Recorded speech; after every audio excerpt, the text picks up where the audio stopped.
মাওয়া ঘাটের ইলিশের লেজা ভর্তা অনেক মজার একটি খাবার। এটি বাংলাদেশের অত্যন্ত পরিচিত একটা খাবার, আর এই খাবারটা বানানো অনেক সহজ। এই জন্য প্রথমে ইলিশ মাছের লেজ নিয়ে নিতে হবে, তবে ইলিশ যত বড় হবে এই ভর্তার স্বাদ তত বেশি হবে। আমি এখানে মাঝারি সাইজের 3টা ইলিশের লেজ নিয়ে নিয়েছি। লেজে লবণ হলুদ মেখে এখন এটাকে হালকা করে ভেজে নিব।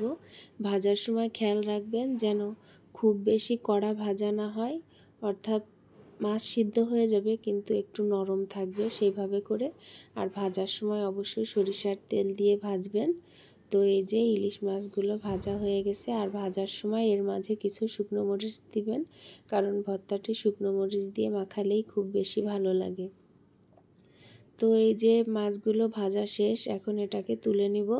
তুলে নেওয়ার পরে এটাকে একটু ছেঁচনির মধ্যে দিয়ে এটাকে ম্যাশড করে নিব।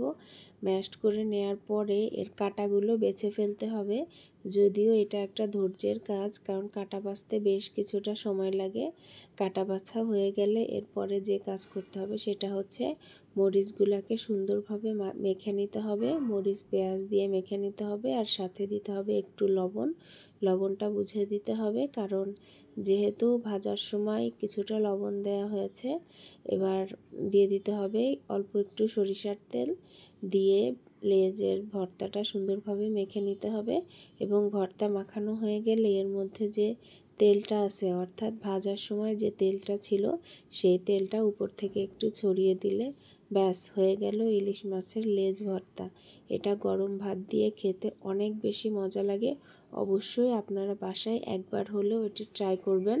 আর আমার রেসিপিটি ভালো লাগলে অবশ্যই লাইক কমেন্ট শেয়ার করবেন এবং সাবস্ক্রাইব করে আমার পাশে থাকবেন। ধন্যবাদ।